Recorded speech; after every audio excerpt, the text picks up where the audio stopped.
All right, good morning and welcome everyone to our Entrepreneur Ecosystem Coffee Break on August 31st, 2021. So happy you could join us here this morning. My name is Carol Spicer and I'm the owner of Spicer Facilitation and Learning, located in the beautiful community of Pasadena on the west coast of Newfoundland and Labrador. I do want to acknowledge with respect that I am joining you from the ancestral lands of the ancient Beothuk. And I ask that you take a moment to consider where you're joining us from and acknowledge and respect all the Indigenous peoples of our province, the Mi'kmaq, the Innu, and the Inuit. And yeah, welcome. And if you're not sure what Indigenous land you're on, I can pop a link into chat later. You can actually go onto a map that'll show you worldwide. If you find your community, you can find out what lands you are on. So those of you in Corner Brook, you're on Mi'kmaq land. Those of us in Pasadena, we're on Beothuk land. Just a little bit of that. I am here today with Allison Rowe. Allison is the manager at Navigate Small Business, and we thank Allison for providing this opportunity for entrepreneurs to come together each month and to connect and share and learn and challenge and laugh and cry and everything else in between. We've had it all, I think, in our session. For those that are new to us, welcome. I do want to give you just a little bit of background on what this is all about, and then Allison's going to do a little overview on Navigate. So those that are in the Corner Brook area may recall there was a time when we were all in person, of course, pre-pandemic, and Navigate would offer some in-person coffee breaks along with Enlo, along with other entrepreneurs that would get together. And we decided we would try to do a virtual, not to take the place of, but to add another opportunity for people to connect that aren't always able to truck it into Corner Brook to join for coffee. And so we started a pilot in January 2020. Yes. And we ran it for 3 months. So we did January, February, March of 2020. And we were getting really good feedback. And then guess what? A pandemic hit. And we were ahead of the curve and we kept going virtually. So this is now, we're about a year and a half in, and our numbers have started from 6, 7, 8 people to 25, 30, 45 people. So we're quite excited that you, the community, are continuing to support us and join us each and every month. And if you're unable to join, I know that a lot of you are interested in looking at the recordings that we have, which, as I mentioned, we're currently on right now. And so if you want to go back to anything that we've talked about today, or you need to drop off, feel free to drop off. You don't have to be here the whole time. If your schedules don't permit, we certainly understand that as well. All right, Allison, I'm going to turn it over to you to do a little overview of Navigate. While we're doing that, because people do need to jump in and out, and we understand that, please use chat and put in your contact information.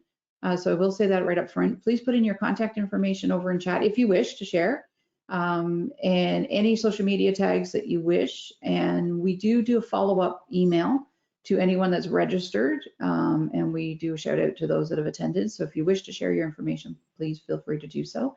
And because I'm also a little bit of a nerd, because it's kind of who I am, training thing in the virtual space, just put in your chat, tell us what community you're joining from. I always love that piece. I always think it's really exciting to see how far reaching. I know we've got Labrador on board. I know we got Port aux Basques on board. So we'll see how far east we go as well. And that always makes me excited. So that's just for me.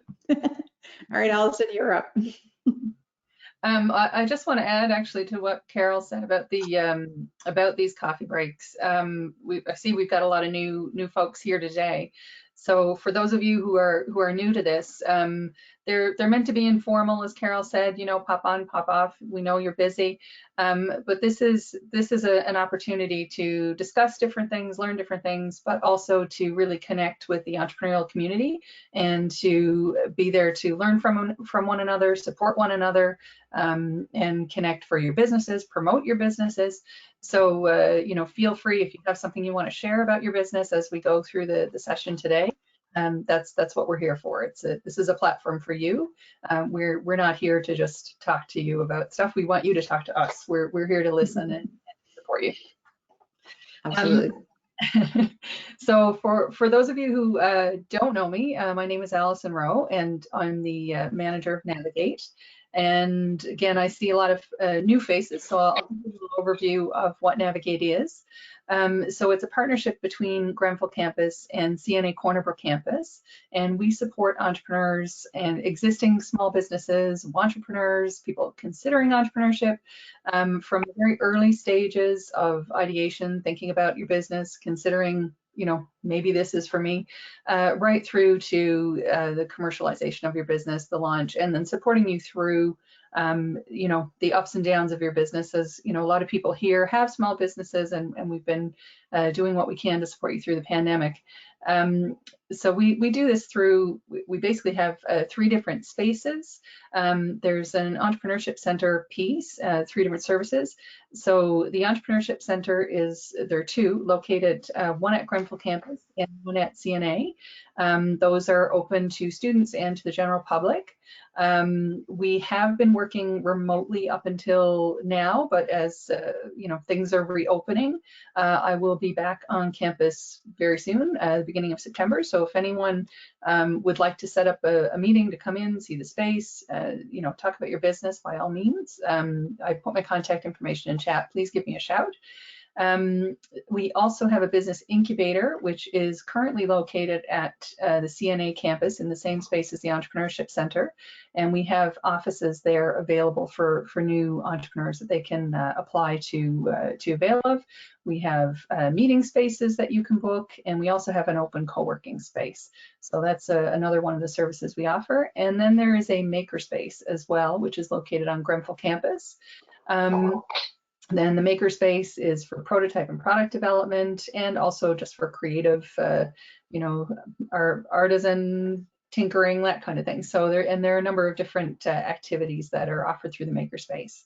I will also mention, anyone who's in Corner Brook has probably noticed that what we refer to, every building in Corner Brook is the old something or other building. So the old HR building down at the mill is being renovated, and that's going to be a new center for research and innovation. Currently aiming to be opened sometime around January, February. And so Navigate will be a part of that as well, with the Makerspace and Business Incubator moving down to that space. So stay tuned for more information about that. That's really exciting, Allison. I know Carla, I'm looking to see Carla's photo. I know we were at a table together up at Grenfell doing some needs assessment. There was a session quite some time ago, I think, asking us about our desires for that new space. And then I remember the announcement, and then now driving by and actually seeing the construction happening is exciting. Yeah, and there are going to be a lot of, it won't just be us in the space. There will be a number of different things happening down there, but it's really going to be a place for people to come together, connect, create. There'll be training, different events and opportunities. So, again, sign up to our newsletters and social media, and you'll get updates on all of those things. Excellent. Lots of opportunities to learn. All right, so today is bounce back to business. We're kind of doing a little bit of a play on back to school, but we're catching you ahead of back to school season. We sort of, I don't know, to me anyway, September is kind of the new January. It just seems to be a reset time of year. Seems to be when a lot of people sort of get back into routines, get the kids back to school, maybe look at some new exercise goals and all that sort of thing. So when Allison and I were talking about what are we gonna do for August, we said, well, let's do a back to business, because some businesses, I know for some of you here, you wind down in the summer, some of you ramp up in the summer. So there tends to be a bit of a season change as we run into September. So we thought we would sort of talk about a bounce back to business today. So when we look at bounce back to business, we're thinking, okay, we're coming out of the pandemic, and Allison and I were chatting about this yesterday and this morning actually around, are we out of this yet? We're not really sure where we are yet in this whole, nobody knows the end date of all of this, but we do want to think that we're moving to the next normal. I kind of like the next normal instead of back to normal or new normal. because just as the next normal comes along in a couple months, there could be another next normal. So we're going to sort of talk a little bit about that. How do you build some resiliency? And those of you that have been around with us for a while, we did have a resilient workshop. We've talked about thriving. We've done a couple different training opportunities, which are a bit more than the coffee break. They're actual kind of workshops where we take you through some of that. But we do want to revisit that resiliency piece. So I think that's looking different now. In the beginning, the resiliency was we were overwhelmed. This was also new and scary and what's happening. But now I think our resiliency has to take on a little bit of a different form as we continue on with our businesses. And we want to look at simply responding to the pandemic to ultimately thriving as we come out of the pandemic. So that's really sort of the framework for our conversation today.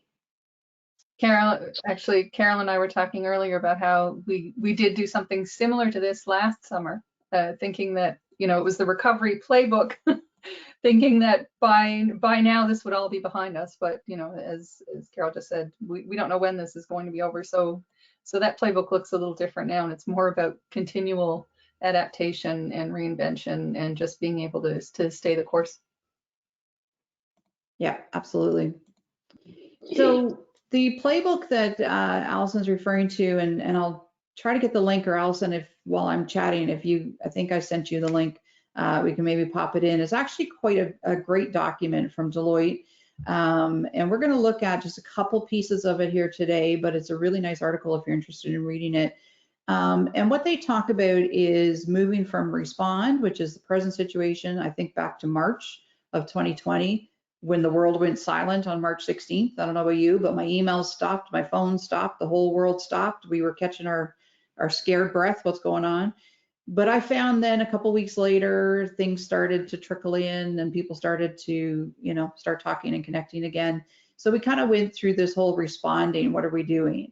I'm hoping that some of you are in the recovery phase, that you feel like you've kind of emerged from the last year and a half, and you're getting stronger, and ultimately we want to get to thriving. So I guess the first little question to think about, if anyone wants to share, where do you think you are right now when it comes to your business? And for those that support businesses like Carla and Ashley and Mark, you know, what are you kind of hearing from some of your clients? So if you want to open up your mic, you're more than welcome to. You can raise your hand, which is on the little control panel, and then I can call on you, or you can type over in chat. So whatever is easiest for each of you. So if you're a business owner, where do you think you are? Do you think you're in respond, recover, or thrive? If you're supporting businesses, what are some of the things you're hearing? I'll open up to any of you to jump in. Still building chat? Okay. So your early days. Edwina.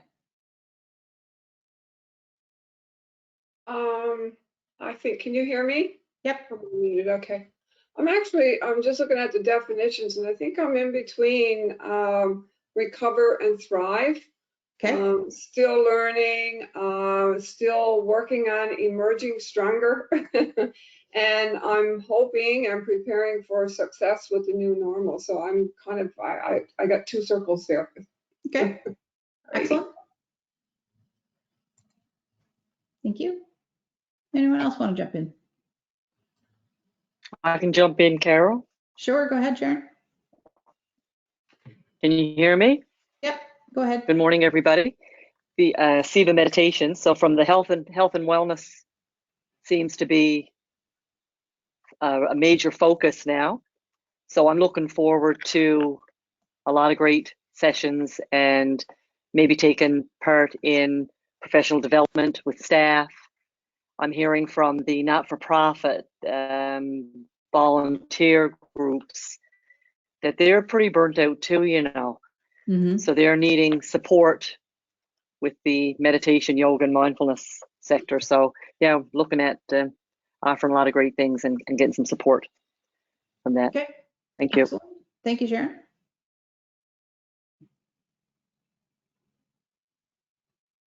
All right, so we kind of maybe it's an assumption, and Daddy never has always said, don't assume, makes of you and me, but I did make some assumptions that the majority of us are going to be somewhere in the recovery, whether we're early in the recovery, thank you, Melissa, or kind of in that recovery, shifting hopefully over to thrive soon.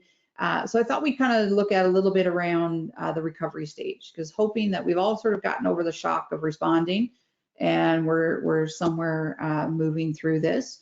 So what the playbook tells us is that when you're in that recovery stage, you want to do three things. You want to reflect on where you are now. You want to restart what you can. So just as Allison talked about, she's going to be getting back into in-person next week, back on campus. So that's really a restart. We're starting to get into that. And then revitalize. And so as you move through some of those restart phases, what can you actually use to shape that future and how it goes? And to give you a little bit more detail on that, these are some of the questions or the framework that you can look at.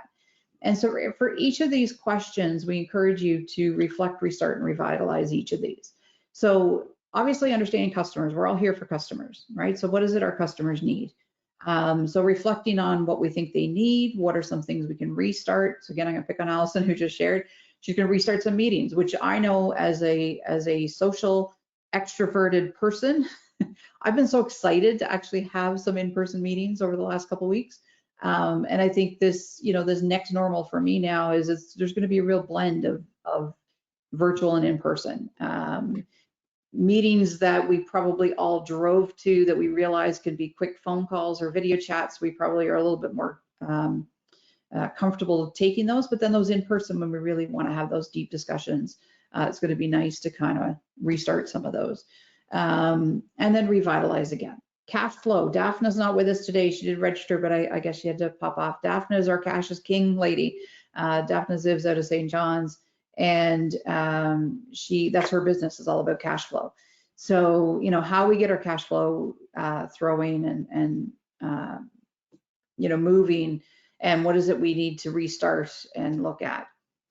Your supply chain may have been impacted through the pandemic.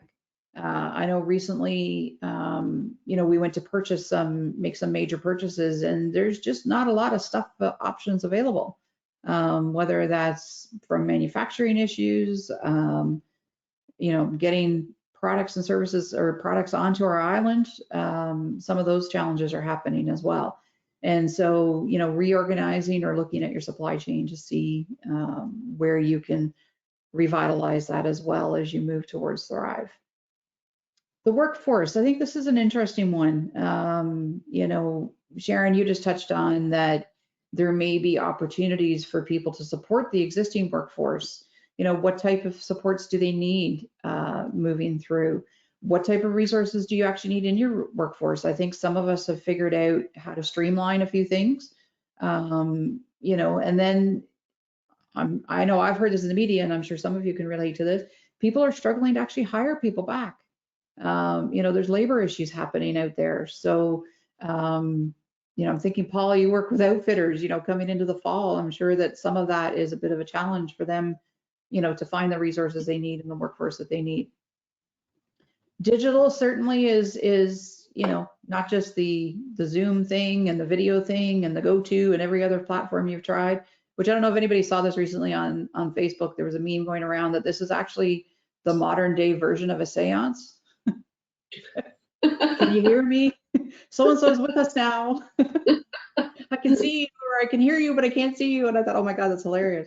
Because it just could be what we've been living in for a long time. We're all part of this thing. So. But where has digital, impacted your business? And then the actual physical workplace. So for those of you that have bricks and mortar, what does your workplace look like? Edwina and I go into workplaces. What does that look like for us? I know that I bought this massive sanitary wipe thing to clean markers and, all my devices and stuff. I didn't realize when I bought it how big it was. I probably have enough now for 2 years, but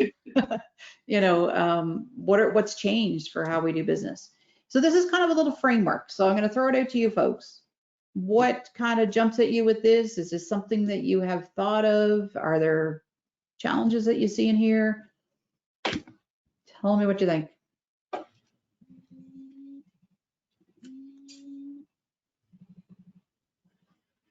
Carol, Yep.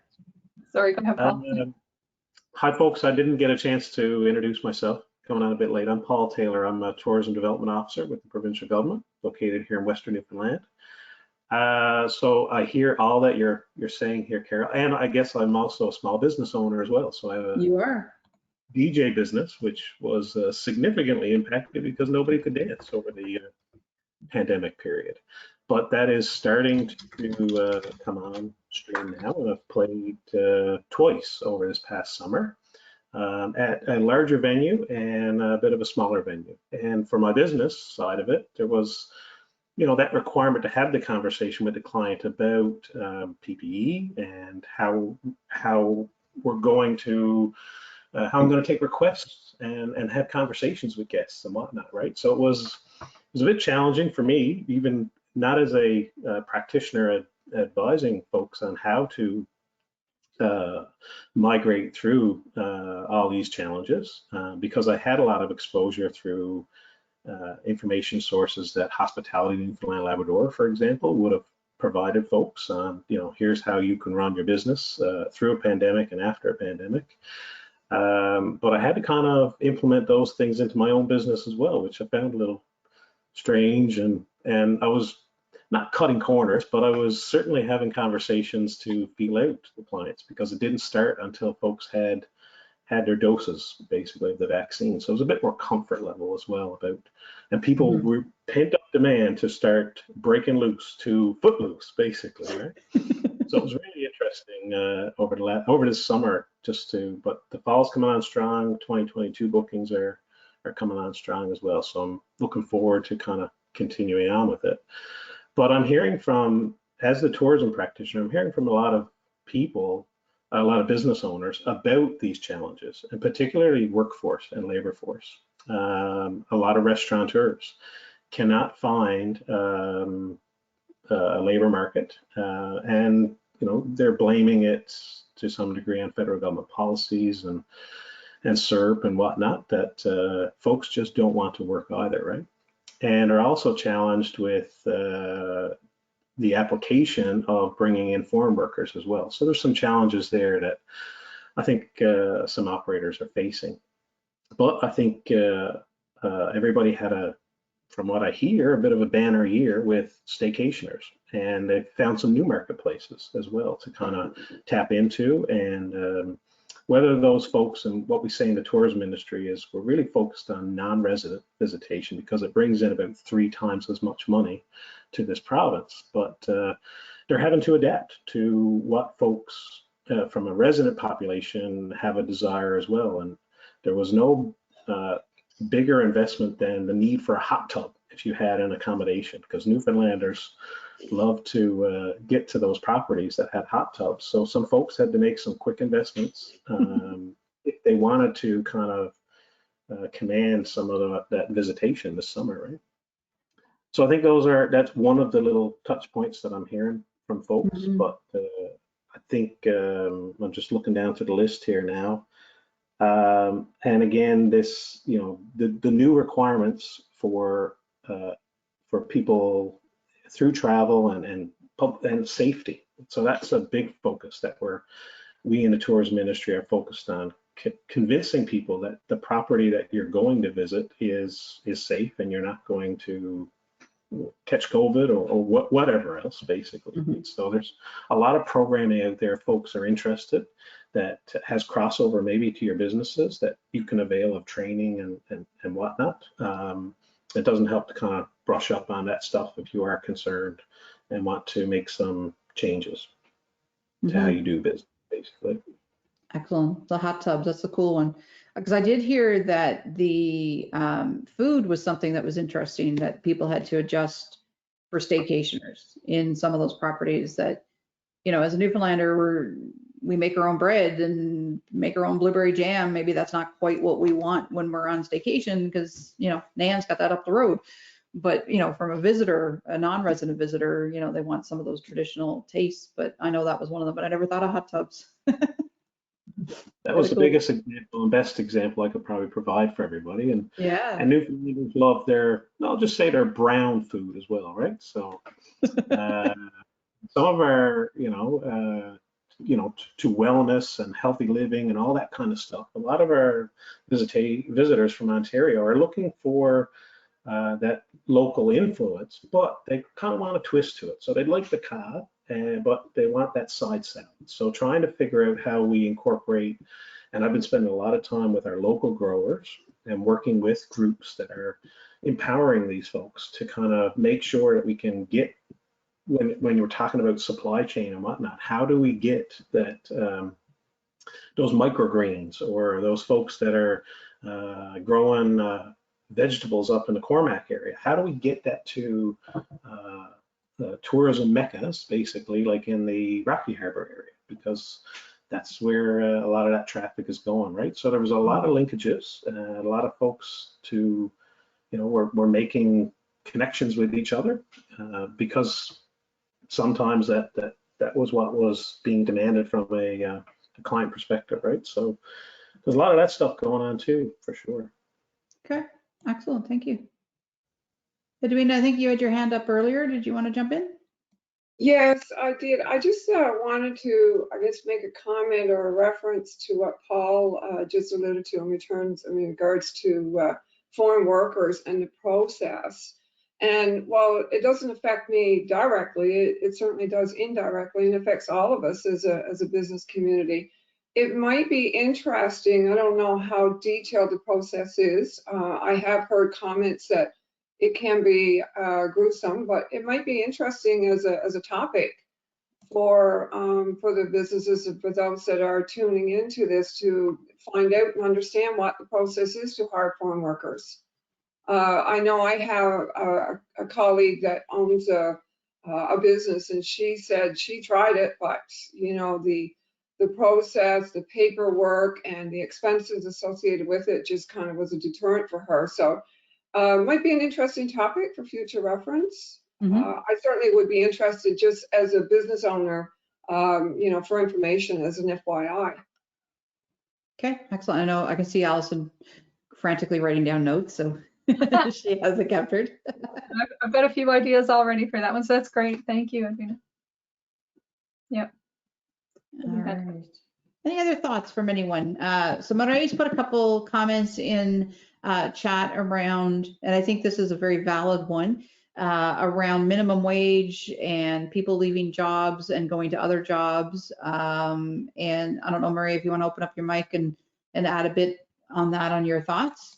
And Kelly's also talked about minimum wage as well. So yeah, go ahead. Yeah, I was reading about this the other day in the U.S. and someone studied the states that kept their stimulus and the states that didn't. And of course, there were mostly along blue and red lines. And they just found that it made a very, very small difference to take away the extra stimulus money. But most of it just continued. The labor shortage continued. And when you think about it, I mean, it was a tough job to be a waitress before, and it was very poorly paid. Now you're dealing with anti-maskers and people who don't want to get vaccinated, and just the general tension. Because I don't know about you guys, but I find where I am, there's way more attention, just even like out on the roads or in the shops or whatever. And it's just the stress of everything. And I think that the COVID has simply taken a lot of difficult jobs and made them significantly worse. I mean, nursing was never an easy job. But I read that Ontario is losing their nurses to the point where the doctors are freaking out because there's not enough nurses in the hospitals to deal with the COVID cases. So it's not simply a matter of stimulus money. I think it's just a huge shakeup. When we have a big change that hits us at any time, it tends to be this decision point where we go, okay, well, do we want to keep trying to hold the status quo, or is this going to prompt us to change our lives? And I think for a lot of people, this is causing people to change their lives. And the odd thing for me is that shortly before COVID hit is when I started to learn to code. I'd made the decision that this is what I wanted. And when COVID hit, I was in this very odd position where it changed nothing for me in terms of what I was doing, because I was doing coding, I was studying completely from home, everything was already remote. And I just thought, wow, this was a very resilient decision. So I'm just going to keep going with that. And I think people are looking for that now. Like, how can they safeguard their future? And it's probably not working, you know, a part-time job at Walmart that doesn't want to pay you benefits. Yeah, absolutely. Yeah, I think you're right. I think when a crisis, I mean, let's face it, to me, March 16th is the dates in my head. It was a crisis, you know, the world just seemed to stop. And you do, you know, rethink a lot of things. And I think some of it comes with age. If you've gone through other crises in your life, you know, you kind of look at things a little bit differently, or some of your own life experiences. But I think you're right, Murray. I think people do then say, is this the path I want to continue? I'm like yourself. I'm very fortunate. Nothing changed for me. I worked from home. I worked in the virtual space. So from a professional experience, you know, I was able to carry on, which was great. But you know, so many people were not, and they've had to make some serious decisions. So excellent. Thank you. Carol, if I can speak to Yeah. that a little bit, it actually leads into something that we were looking at discussing for our next coffee break. But, you know, really like figuring out where people's rights and responsibilities to protect each other and themselves begin and end, you know, like always it's so important to listen to your customers, your clients, your employees. But where, you know, you got many people who are double vaccinated now, but a lot of people aren't as well.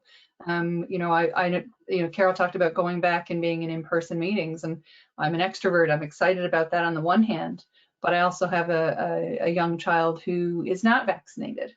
I have a newborn nephew who's not vaccinated, right? So we're all in this uncertainty that we're trying to go back to business. We want to go back, but we've still got to be very, very cautious, because that could, you know, if our urge, you know, as Paul was saying, with people wanting to get back out there and travel and whatnot, if our urge for just kind of letting loose gets a little too wild, then we're all going to be back to where we were before. So yeah, as business owners, I think it's really important to just really listen to the you know, everyone around you, your customers, your clients, your employees. What are their comfort levels, and really focus on safety. Absolutely. So it kind of leads a little bit into some of the other, so we've talked a little bit about the stage, but the steps, I think the safety thing. So Paul talked about, you know, learning about PPE. What is it I needed to do? Allison's talking about safety. We've certainly had, you know, curbside pickup and online ordering, and, you know, all these different things from a retail perspective that has really changed the way we do businesses, do business with businesses. So I guess one of the things that as we're moving along, I'm wondering, for those of you that have implemented different types of strategies, what do you think will stay with you as you move through Recover and Thrive? So, you know, as I mentioned earlier, and I'm seeing Ashley on camera. I'm gonna pick on Ashley. We had a meeting not too long ago that pre-pandemic I probably would have driven into Corner Brook for. And instead we did a virtual call, and the meeting was just as effective, right? And it was, you know, they didn't have to arrange space and make sure that there was, you know, protocols in place and all that kind of stuff. We did a quick phone call. And I can see that as her and I continue on a particular project that we're looking at, that would probably continue for a good portion of the meeting. So that's something example in my world. You know, I think some of those meetings that we drove around for, as much as I am an extrovert and love to get together with Ashley and Leah in person, but, you know, do we really need to for everything? So I think that's a change that I've seen, at least in my business. But does anyone else want to share something that maybe you've implemented that you can see going forward, that if we did a magic wand and it was March 12th of 2020 instead, you know, would you go exactly back to that, or are there some things you think you would carry forward?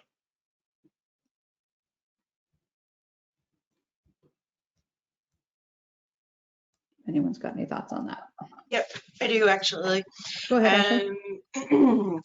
We will keep most of our processes and policies that we've adapted over the course of the last year and a half. Some things are exceptionally effective, We've broadened our network to include a couple different national organizations as well that are outside of the province.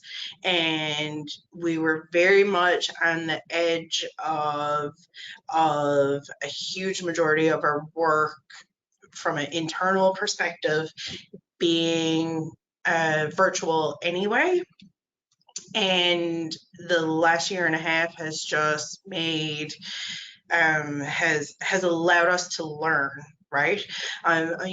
You become savvy in techniques and models and websites and all of these things that I definitely was not a pro at beforehand, but through that all, and through kind of the virtual service delivery practices that we've had to adapt for our clients and through our partnerships, I've learned so much, and those are skills that nobody will ever be able to take away. So I feel like we've all kind of pivoted in that respect to kind of open our doors a little bit while we're tucked away safe. Mm-hmm. Absolutely. Excellent. Thank you, Ashley. Any other thoughts?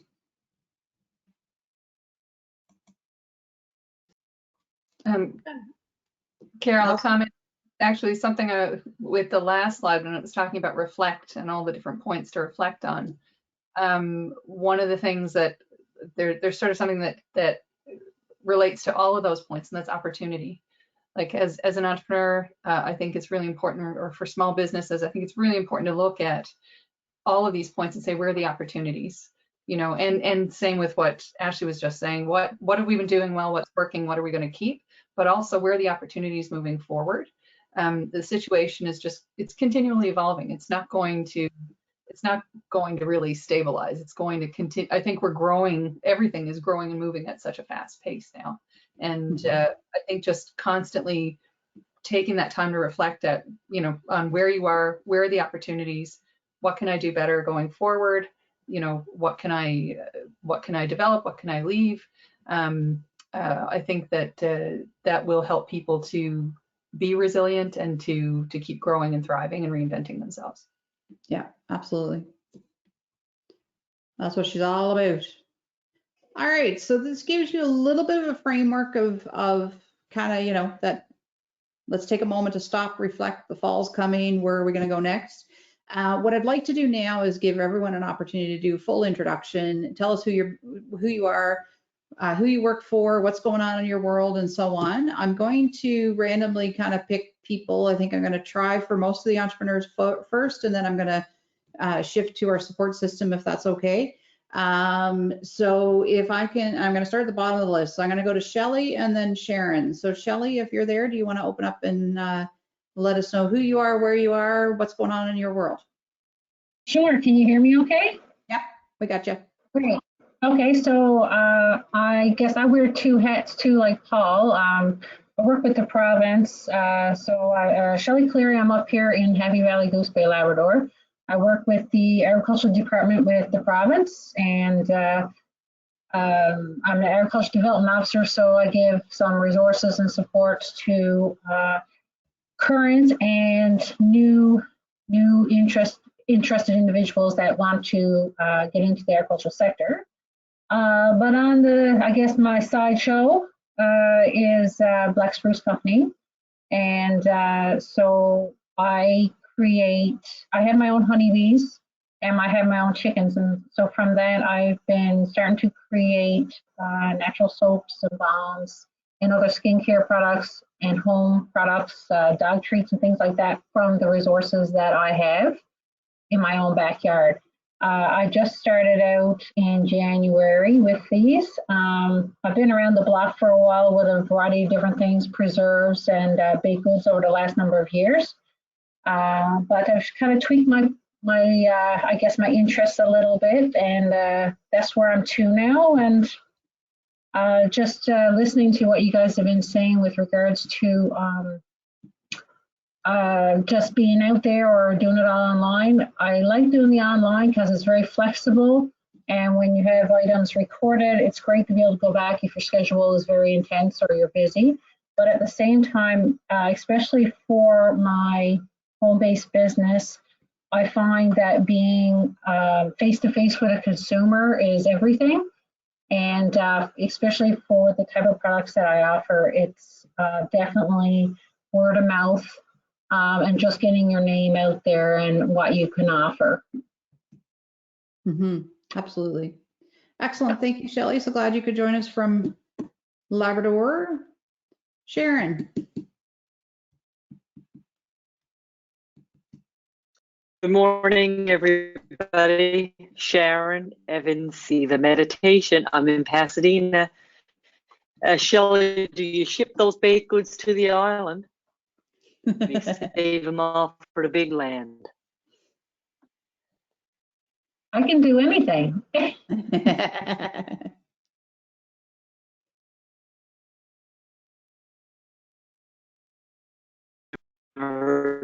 Hey, Carol. Sharon, your audio's cutting in and out a little bit.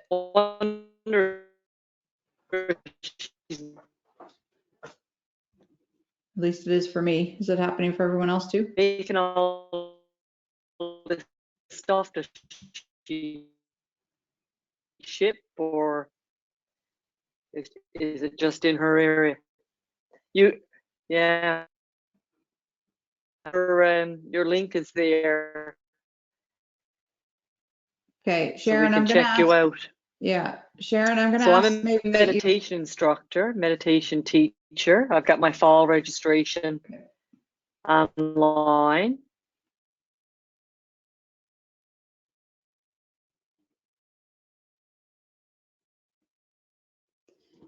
Yeah, so Sharon, your audio is a bit choppy. So if you want to pop something in chat to let folks know, maybe a link to your site. I know you've got a one-day retreat coming up, a mini retreat coming up in October. So if she could add, if you could add that into chat, we can get that out. Murray, do you want to expand a little bit on your coding and what you're doing?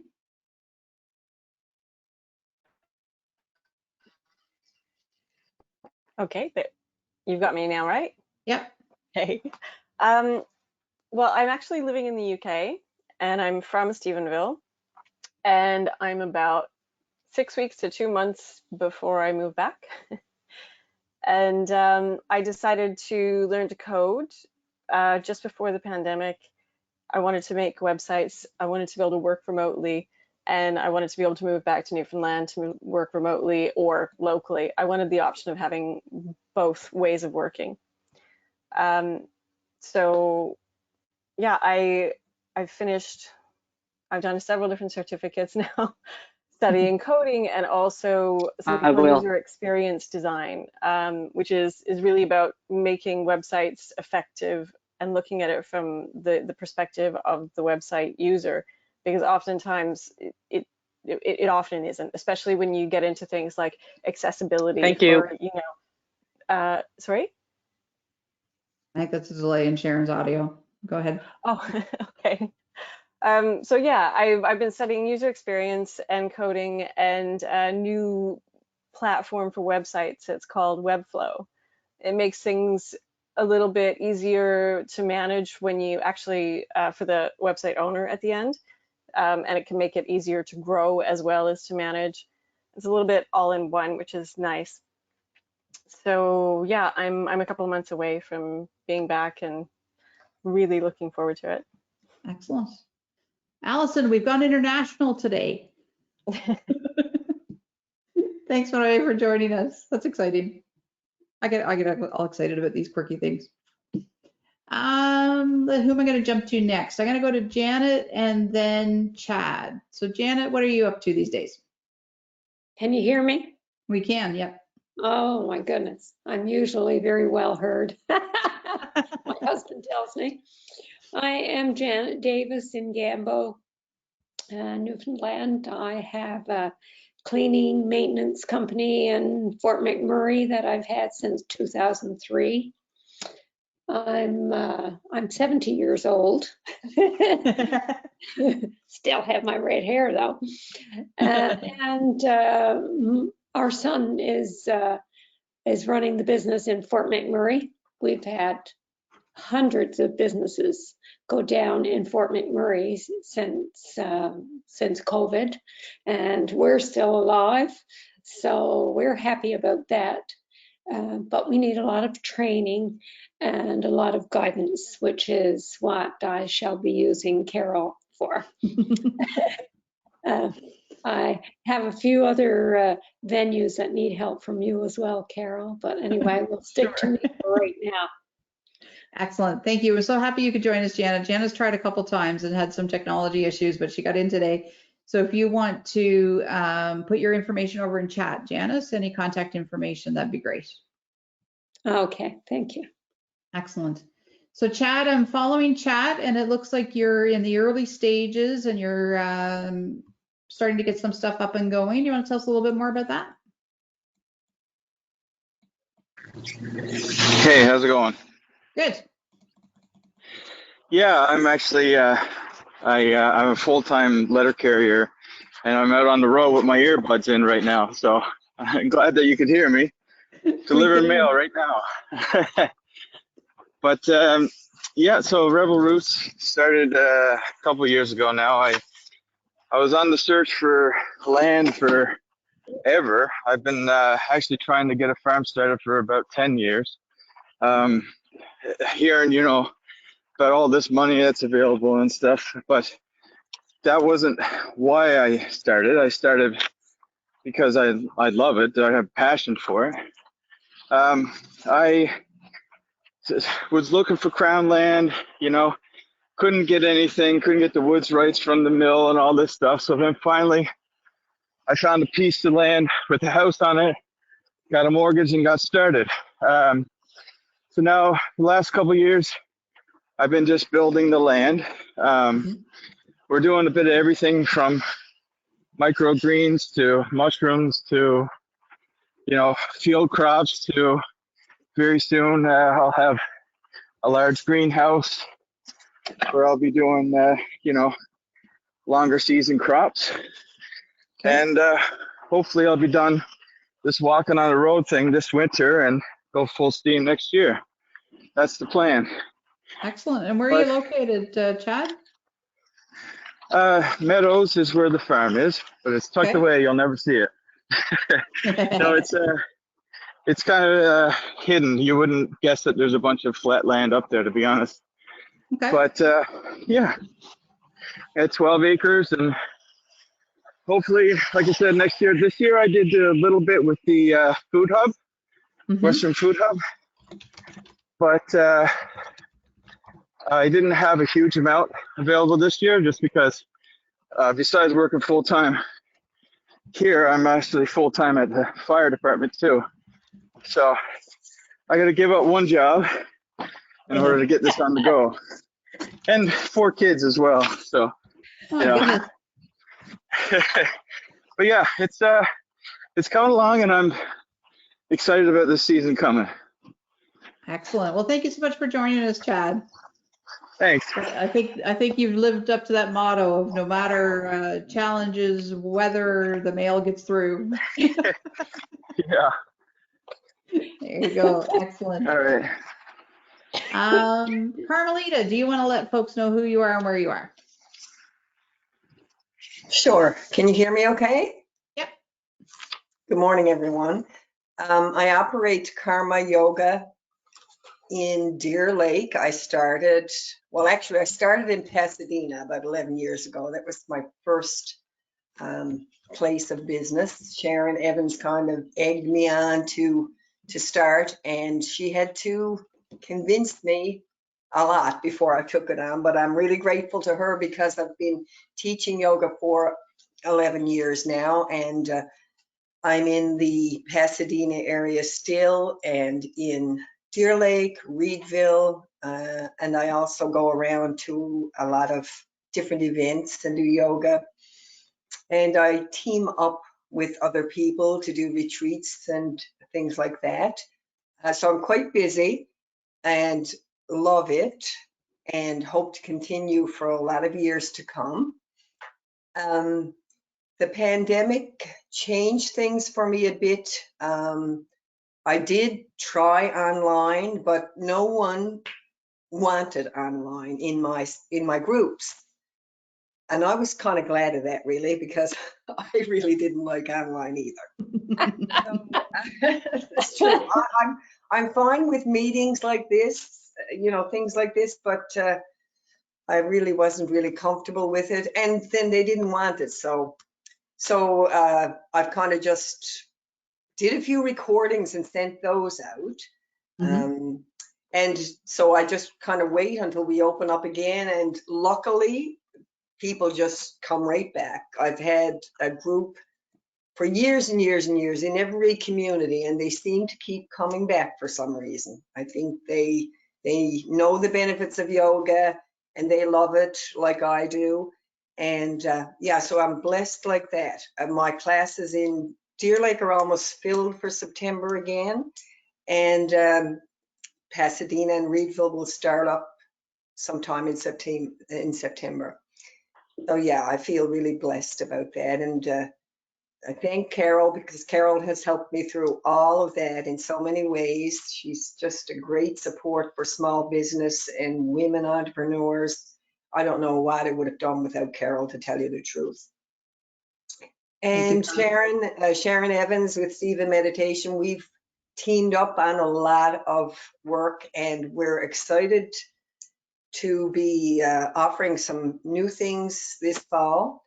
As a matter of fact, we're going to have a big meeting in the next couple of days, like 2 days. We're even going out of town so we can really focus on it, because I think Sharon alluded to it earlier, so many people need this support now, this mental health support, and we're here to offer it. And so we're going to do some planning over the next little while. So yeah, everything is going good. And again, very thankful to Allison and Carol for all the support. And that's about it, I think. All right, excellent. Thank you, Carm.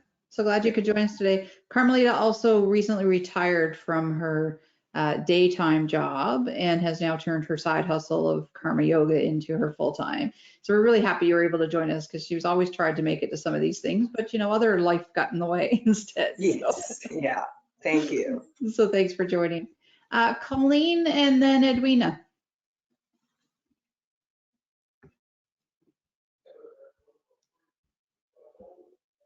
Colleen, if you're there, yeah. Yep, I'm here. Good morning. I'm Colleen Warren, and I'm hoping to be opening a retail store here in the fall, here in Corner Brook, as where I'm located.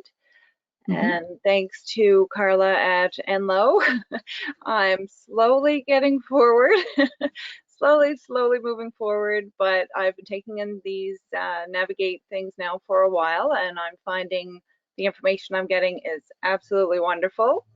I'm learning a whole lot of things, and it's really opening my eyes to no matter what experience you have had in the past, there's a whole lot more you have to learn, unfortunately.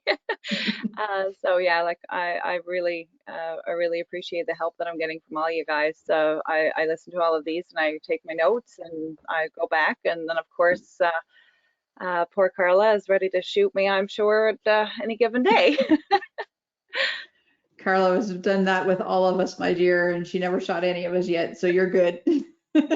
I know. I hope anyways. It's interesting, Colleen, you bring me back. So, I'm only 3.5 years in for my business, and I remember starting this, and there's a few people that this term's attributed to, but the ecosystem, which is what this started all about. And I remember thinking when I went to all these different coffee breaks or different events, and I'm like, man, does that apply to me? Oh my God, how come I don't know this? Am I supposed to be worried about that?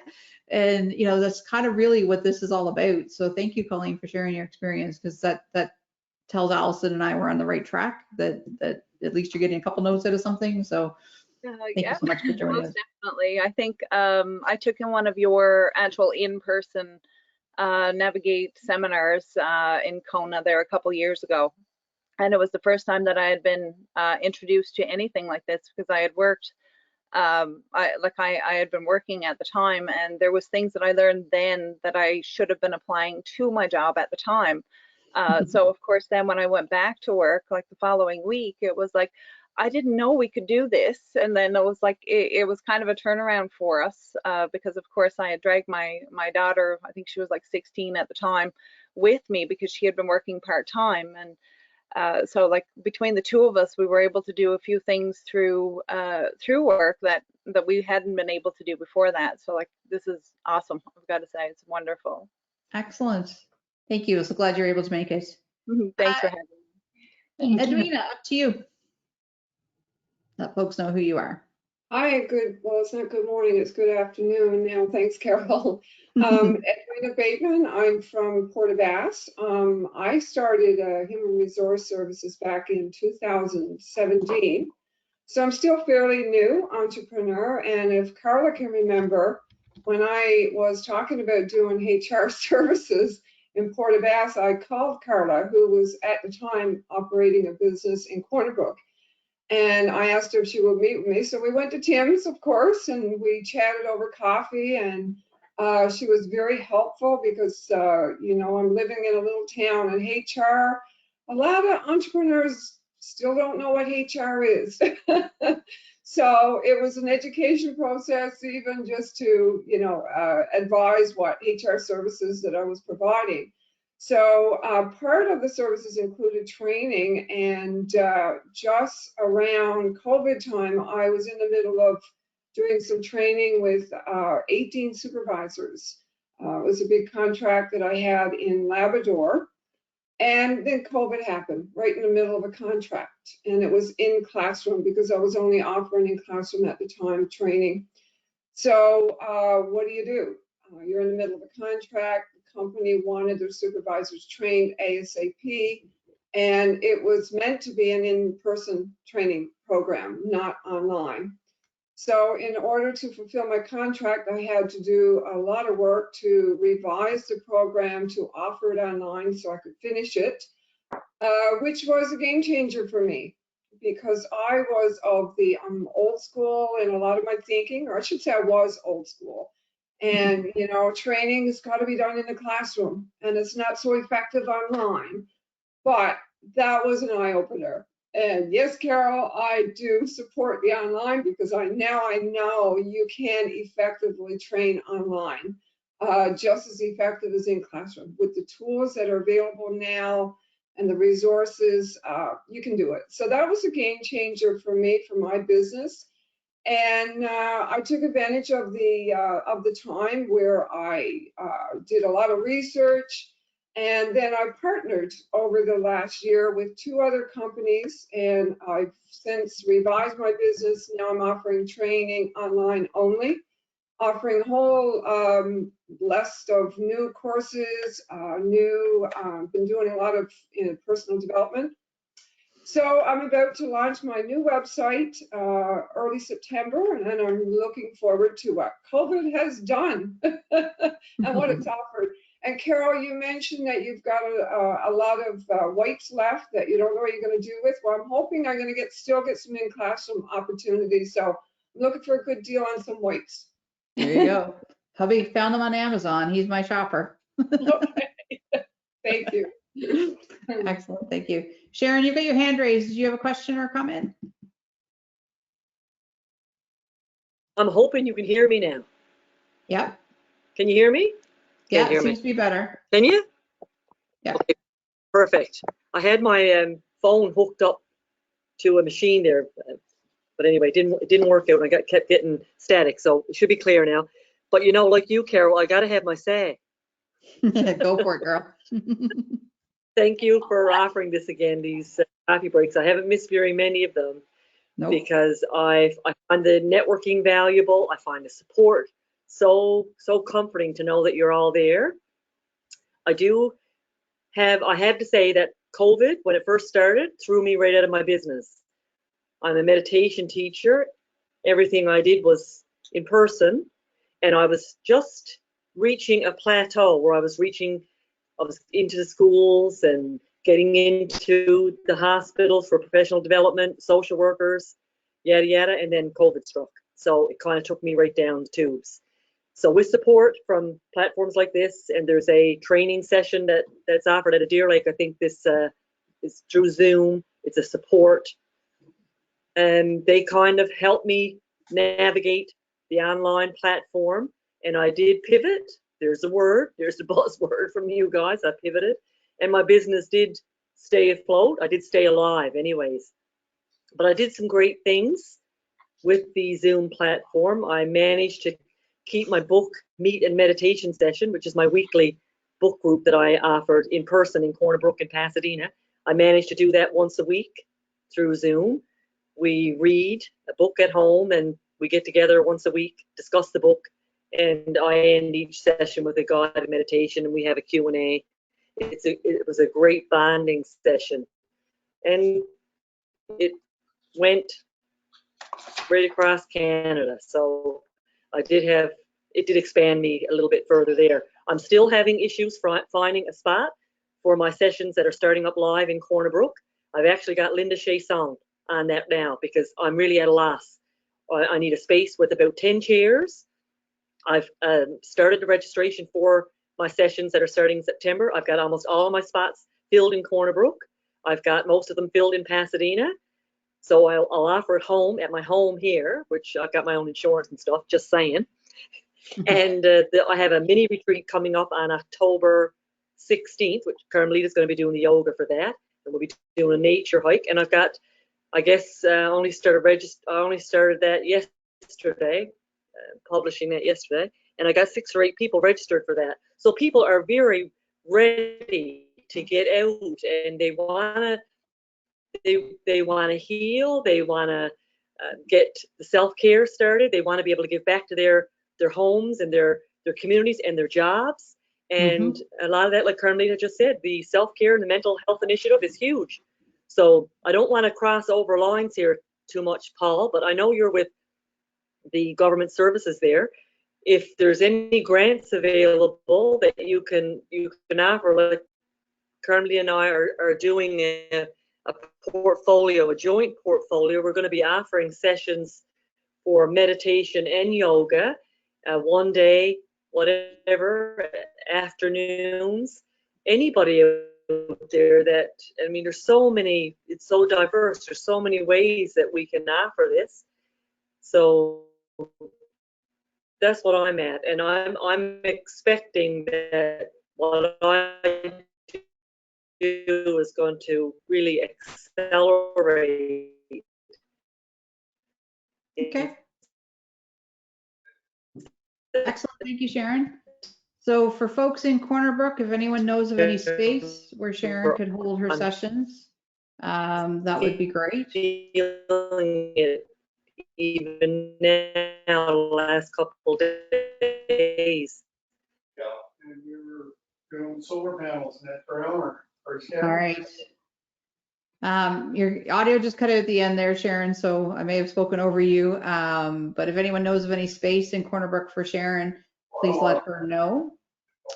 Where do I want to go next? Melissa, do you want to pop something in chat to say a quick hello? I know it's easier for you if you'd like to do that. So Carla, your name was dropped in vain there several times. How about I go to you now and give you a chance to tell those that don't know who you are, who you are. You bet. Can you hear me? Yep, all good. All right, awesome. Thanks so much, Carol and Allison, again for hosting, and lovely to hear from some ladies that Enlo's been working with over the years. So my name is Carla May. I work with Enlo, New Zealand Labrador organization of women entrepreneurs. We help women start, grow, and advance their businesses. We have advisors in every region right across the province. So I've popped my email in the chat box and our website. Enlo has a new website. Pop over and visit us and check out the new site. And if anybody wants to reach out, like I say, my email is in the chat box there, and I'd love to hear from you. Excellent. Thank you. Thank you. Kelly, how about we go to you next? Bonjour. Hello, bonjour, good afternoon. Nice to meet everyone. My name is Kelly Radford, and I work for the Bilingual Economic Development Network for the west coast of Newfoundland and Labrador, and I am the Assistant Economic Development. Yeah. So for those that know Andrew, Kelly works with Andrew out of Port area, Stephenville area, Andrew Hibbets. So we're very happy, Kelly, to have you join us again today. Oh, it's great to be here. Thank you so much. Problem is when I go randomly now, make sure I've captured everyone. Mark Tierney popped some information in chat. He just had to pop off. Mark's with ACOA, which is another support agency for entrepreneurs. So his information is in chat.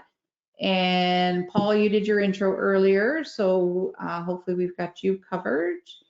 And I have purposely left Ashley and Leah to last. I think that's last. I think I'm looking at my list, I've got everybody.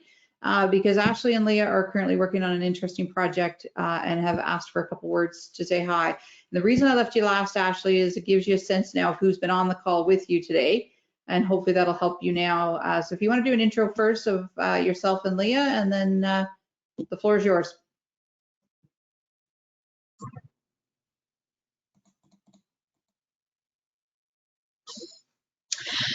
Hello, nice to meet everybody. It's good to see all the awesome entrepreneur businesses. Diversity is wicked.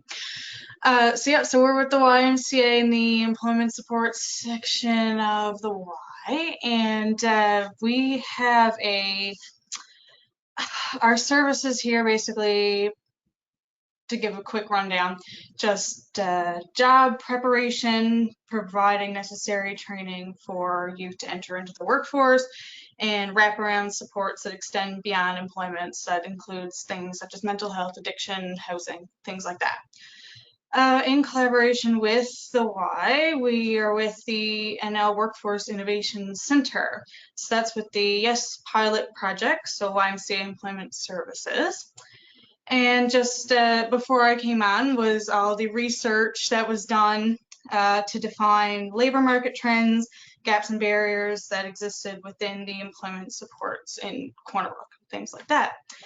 And then, you know, we've discussed the added COVID lens since the project began that led to exposing new challenges, but also presenting the new opportunities that come with that, and illuminating the barriers and gaps, and also impacted the perception and belief about work and what that means to the community. Okay, excellent. So Ashley, do you want to talk about some things that you're hoping to do in the fall? Yes, I do. So thank you very much, Carol and Allison. Good to see you both. And it's really great to see what all of you guys are doing as entrepreneurs in your respective communities. So like Leah said, we are currently funded by the Newfoundland Labrador Workforce Innovation Center.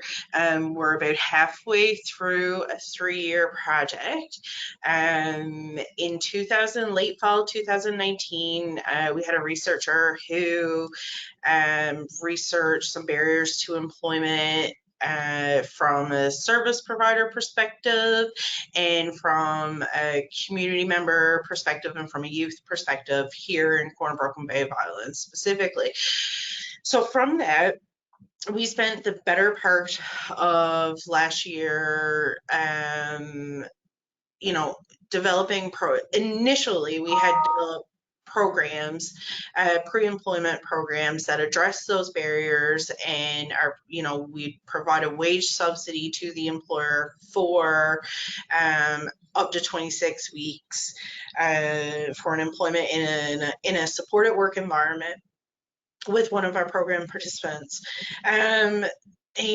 COVID hit, and it really kind of changed the trajectory. We could no longer do group work. We could, we had to kind of keep the status quo, I guess, for a very long period of time. We didn't actually deliver any programming until December of last year through our WIC project. We've also partnered with the Canadian Career Development Foundation on their national rollout of the Emotion and Momentum Plus program, which is a values and a strengths-based program that we are just about to start our second group for that program. On the other side of that, we had a moment earlier this spring where we decided that, you know, by developing programs, we were ignoring the need for a client-centered approach to employment services. You know, one of the biggest points that we've all kind of within the employment services and supports realm is you know, programs are too restrictive and they don't always fit the client, and they don't always address the barriers and the needs that the client has. So they're coming out of a program still not prepared for the workforce. So we decided to kind of pivot and alter our course just a little bit. We took the you know, regimen or the strict rules surrounding the pre-employment program with a group focus to an individual focus. So we still do the pre-employment training, it's just that it's based on what that specific individual needs. We can still provide a work term and a wage subsidy with an employer, but it's more tailored to the client. And we're beginning to see some uptake in that. We've provided trainings for some individuals who have came through our center. We are open for employment drop-in services.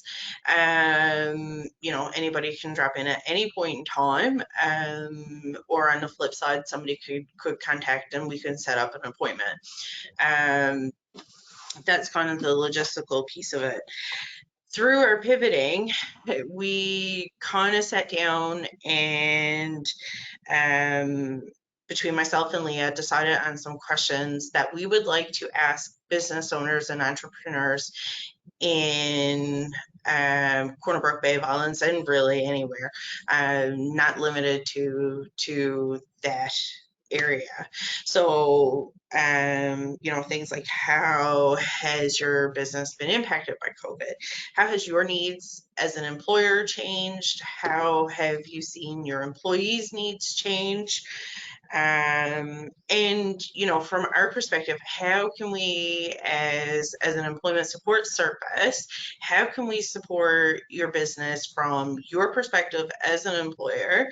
And how can we better support your staff or your employees so that, you know, they're receiving the proper kind of trainings you're looking for, or you know, anything of that scope. And in the bigger picture, how can we work together on that level to make sure, you know, we're doing the right thing by our clients and we're giving them the right trainings and they're actually being successful in their work terms, instead of seeing, you know, individuals get halfway through a 26-week work term and then falter because they had a mental health crisis, or, you know, transportation became unavailable, or that type of thing. So that's roundabouts where we are right now. So in the fall, some point in October, we don't have any dates or anything like that set as of yet. We're hoping to host a focus group for employers, you know, in the region, across the province, across the country.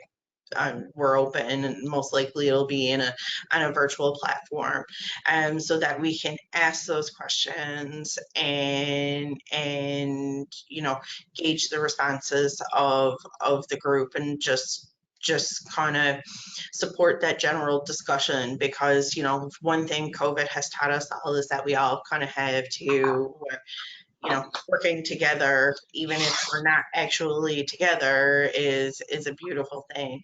And, you know, there are major changes that need to happen to facilitate, you know, that decent and meaningful work experience for young people and people at various stages of their careers.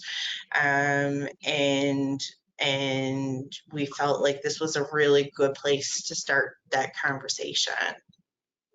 That's excellent, Ashley. So we'll keep posted. Make sure you let Allison and myself know when you've got your dates, because we'll certainly help circulate it. I'm sure Carla and Mark and Paul would do the same with their folks because they're connected into employers. But I think it's a great idea because so often, as you and I have talked about, programs are designed, you know, with this cookie cutter, you're supposed to fit into it and it doesn't fit for everyone.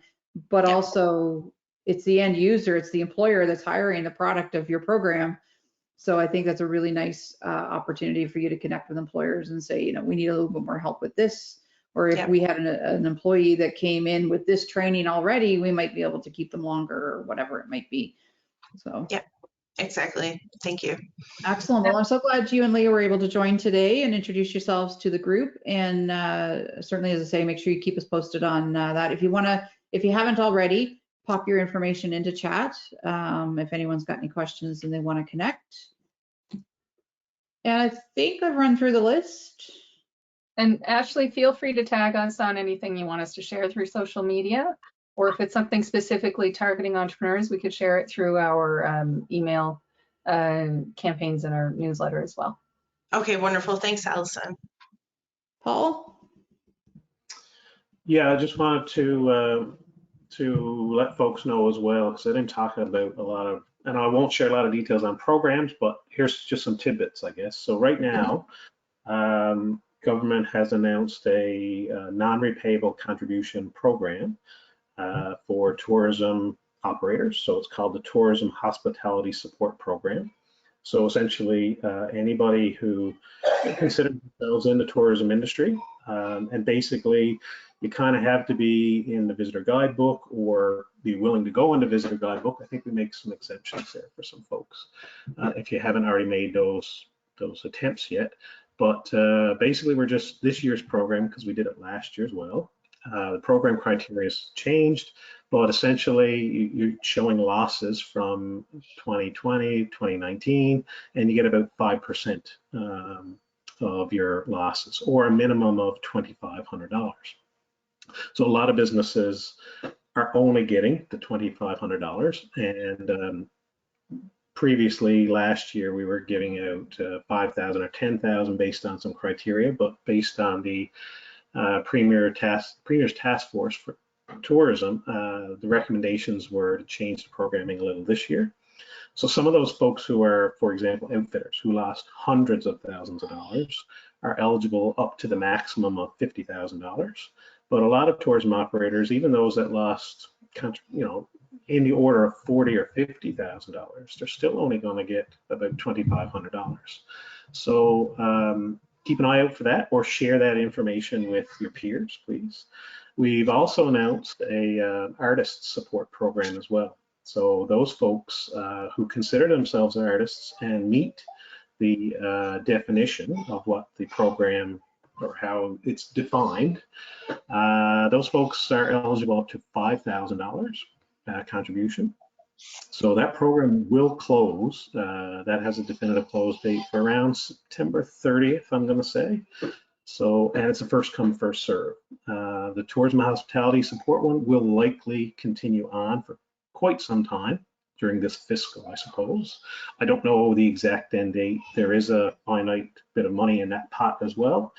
But those folks are really busy right now, tourism operators, running their businesses. So we're going to give them a little bit of extra time to get that information in and request for supports. What we haven't announced yet is the small business program, funding program, which was announced last year. If you go back and kind of do a bit of a search, you'll find some information on that. So that would really apply to anybody and everybody who considers themselves an entrepreneur, and that fits into this box. I suspect it will be announced, but I'm not in an authority to make any announcement. I'll run for MHA one day, maybe we'll see, who knows. But keep an eye out for that as well, folks. because there'll probably be, some funds that you can acquire there. Excellent. Allison's been cruising your website and popping the information into chat. The links are there, Paul. To cover costs that you had to endure. Make new leaps and that's great. Thanks, Allison. Appreciate you putting that up. So keep an eye out for the small business one, or if we, if it gets announced, I'll try to keep. Okay, great, perfect, thanks. I'll try to keep everybody informed, basically. So I just want to let you know on those particular funding programs. That's excellent. Thank you, Paul. And I saw that you made a comment, Sharon. I hope you've picked up the comment that Paul made to you in chat to open up a discussion with you about some of the things you mentioned that you're up to.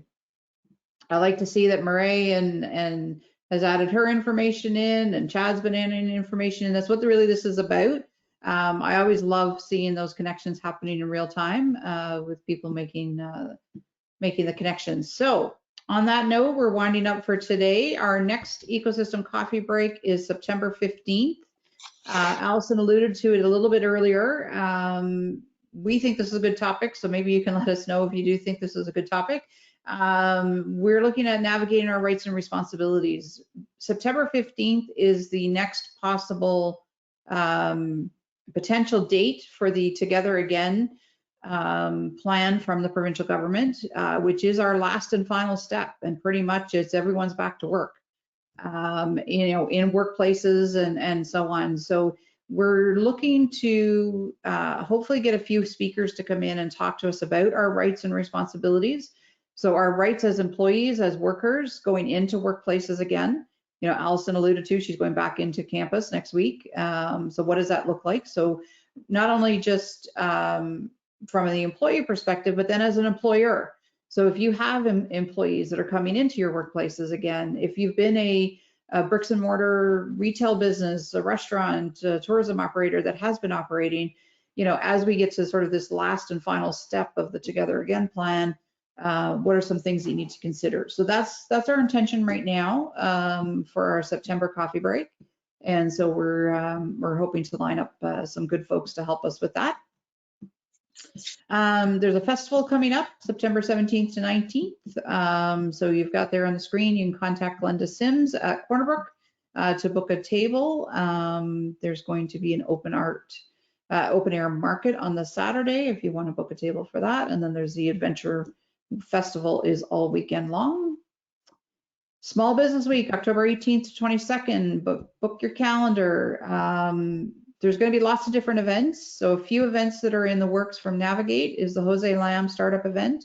For those of you that have been in the entrepreneur ecosystem for a while, Jose Lam was a professor at Grenville who lived for entrepreneurs.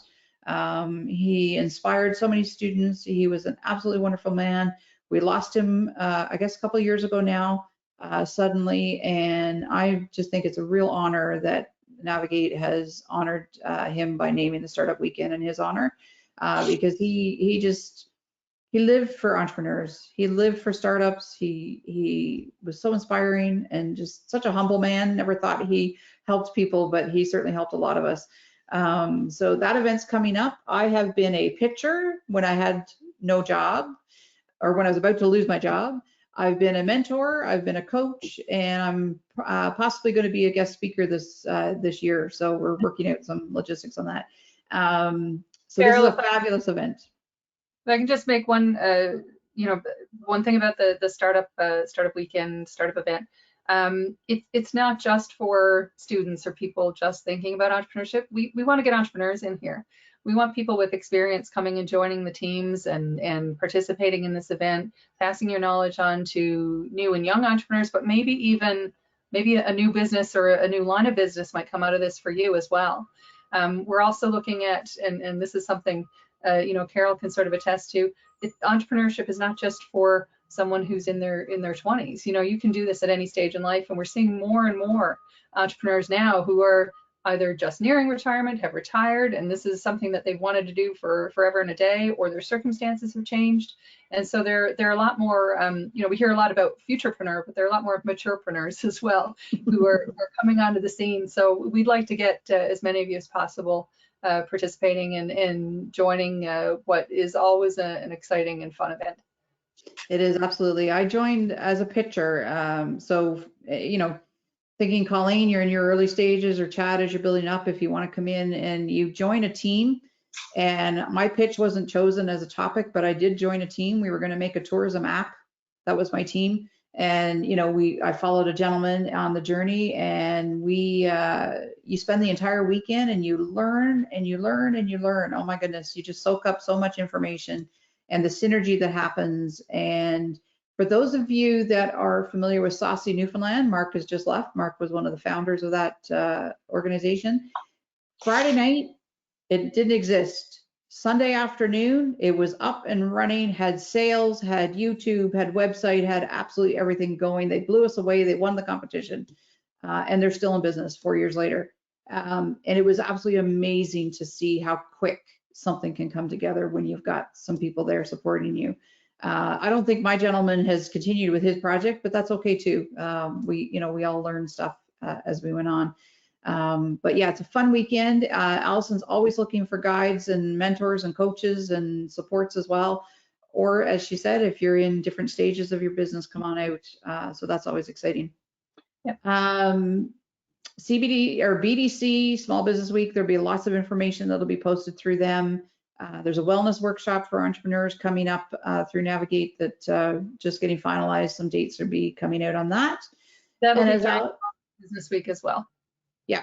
And then as Allison mentioned, if you've got something on the go, let us know. Let Allison know, tag her. That's part of their role, is to help us entrepreneurs. And Allison is great at that. Their social media is awesome. And they will share your message at any of your things that are happening. On that, stay in touch with Allison. If you're not listed in their directory, they have a free directory. If you go on there, I'm there. I think Sharon's there. I think Edwina's there. There's a bunch of us there. But if you just contact Allison, just give your business name, description, your contact, and your logo, they'll put you on the free directory. And that's not just to Corner Brook, that's across the province. And it's an awesome place to go. So if you are looking for a particular service or a particular product, I encourage you to go out to Navigate's website and check and see some other entrepreneurs that are listed. You can also stay in touch with their email distribution, which I know some of you signed up for today following that. I always know when her newsletters hit, because I get the newsletter in my box, and then about 3 minutes later, I get boom, boom, boom, all the registrants. So her newsletter works. So you can sign up for that, and it'll certainly keep you connected. You can also sign up for my newsletter if you wish. You can follow me on Facebook. I do want to mention one thing that I've got coming up in September is a project management workshop for service delivery. So for those of you that do service, it's going to be a virtual workshop, 4 afternoons, 3-hour slots. So it's a 2-day workshop. We're going to do it virtually over 4 afternoons. I think it's a Wednesday, Thursday, Wednesday, Thursday. It's in partnership with Citizen First, and we've got some folks registered from across the country. So we'd love to have you join us for that. And we'll see you next month, September 15th. Carol, I'm just putting your contact info there as well with the newsletter and blog. Well, thank you so much. You're welcome. So thank you everyone for joining us. Chad, hope your legs are in shape as you march up and down the hills delivering the mail. Stay safe. Thank you, Marie, for taking us international. So happy to have folks join us. We've got from Port aux Basques right on through up to Labrador. So quite excited to have everyone here with us today. We hope to see you next month, and enjoy the long weekend that's coming up. Stay safe, everybody. And if you'd like to be added to the business directory, just visit it on our website. It's under the ecosystem section. And if you click on any of the icons of the businesses that are there, you'll see the format. So if you can send me the same type of information that's in that format, I'll be able to put that up for you. Absolutely. And stay tuned for Ashley's invite as entrepreneurs to help her with her project. Absolutely. Thank you all for joining us today. Thank you, Carol, for your awesome facilitation skills as always. Thank you, my pleasure. Great, team partner. Yes. Yeah, we started as a pilot. You folks keep coming each month, so we're continuing it as long as you keep joining us. Yeah, thank you all for joining us. Take care.